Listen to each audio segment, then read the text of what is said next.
La nobleza indoamericana. Al igual que en Europa, existían sociedades indígenas estratificadas que reconocían dos grupos, el de la nobleza, que en este caso estaba encargada de la intermediación entre dos mundos, y el de los tributarios. La vieja nobleza prehispánica veía respetados sus derechos sobre las tierras que dominaban al momento del contacto, además de que muchos consiguieron distinciones vinculadas a su estamento nobiliario. Si bien se privilegiaba a quienes habían participado en la conquista, también se reconocieron incas y mexicas derrotados como nobles españoles. Aunque fue hasta 1697 que jurídicamente este estatus fue equiparado a la nobleza castellana, el estatus nobiliario se practicaba de facto desde el siglo XVI, pues los nobles indígenas seguían ejerciendo como señores de sus tierras, y desde 1572 se les eximió del pago de impuestos. Aunque para el siglo XVII perdieron gran parte de su importancia los nobles indígenas que permanecieron en América, hacia ese mismo siglo, los nobles indígenas que se quedaron a vivir en la península ibérica se integraron a la nobleza española. De acuerdo al estudio de Miracaballos, estos nobles indígenas asumieron el rol de los hispanos, preservando a capa y espada el honor y la honra de sus estirpes, exactamente igual que hacían las familias nobles europeas. Los nobles indígenas usaban bienes suntuarios y reclamaban sus prebendas y privilegios ante la corona. En las fiestas religiosas contribuían para las obras del templo y daban grandes limosnas. Además, algunos de ellos disponían de esclavos africanos para su servicio.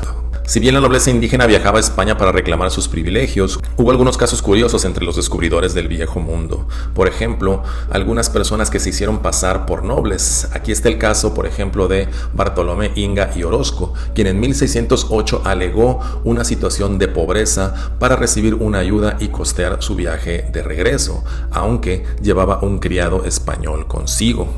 Otro caso fue el de don Juan Bustamante Carlos Inga, quien también se presentó ante el rey como descendiente directo de Huayna Cápac, aunque en realidad pertenecía a la clase media cusqueña. Sin embargo, obtuvo el rango de gentilhombre de la boca del rey bajo las órdenes del mayordomo mayor.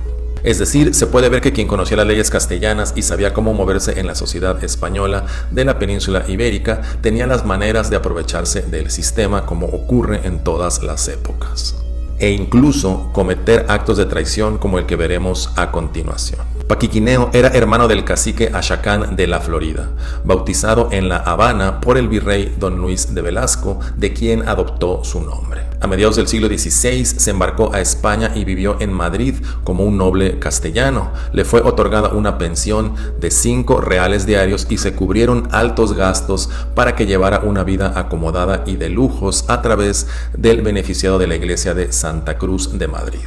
Fue así como el indígena hispanizado volvía a su vida anterior después de traicionar a sus acompañantes. Con esta acción se puso fin a los intentos de los Habsburgo por colonizar el norte de la Florida, una consecuencia fatal para el imperio, pues se abría el camino para los colonos ingleses y franceses en estas latitudes.